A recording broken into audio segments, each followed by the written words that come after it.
You've been talking about a famine coming.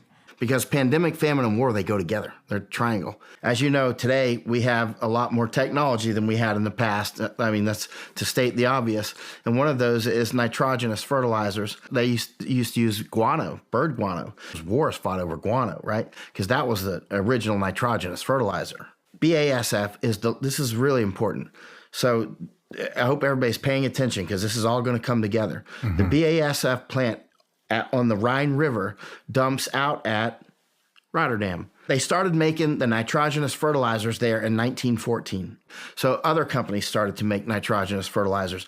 A huge component of these nitrogenous fertilizers, though, is natural gas because you need that hydrogen, right? And so we're in the plant at BASF in Ludwigshafen, Germany. I said to the man that was giving us a tour, what happens if Nord Stream gets interrupted? He said, BASF is dead. Well, it's not dead, because shortly after that, months later, it was bubbling to the surface of the sea, right? Last March, I was in Netherlands again. And then I went to Groningen gas fields. That's the biggest gas field in Europe, is in Netherlands. I think they're going to close Groningen gas field. And people are like, you're crazy. They're not going to close that. They closed it. It's now closed. If I'm trying to put us into famine, I'm going to start turning off all those natural gas switches.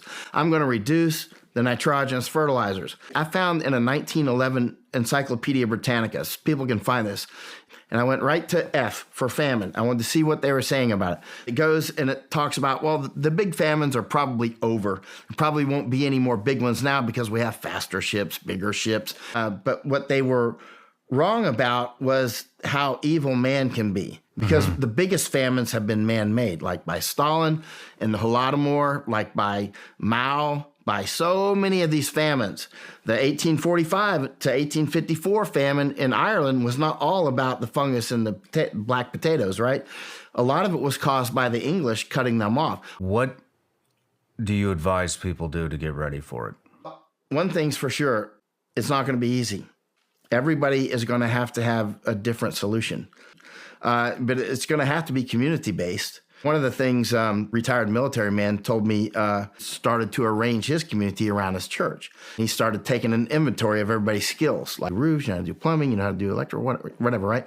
So that way everybody knows who knows how to do what, and pulling them together as a community, working with radios, figuring out how to keep communication with each other and that sort of thing. But we have a predatory government. Another thing that I've noticed in famines, and this is important, is the governments always go after the farmers.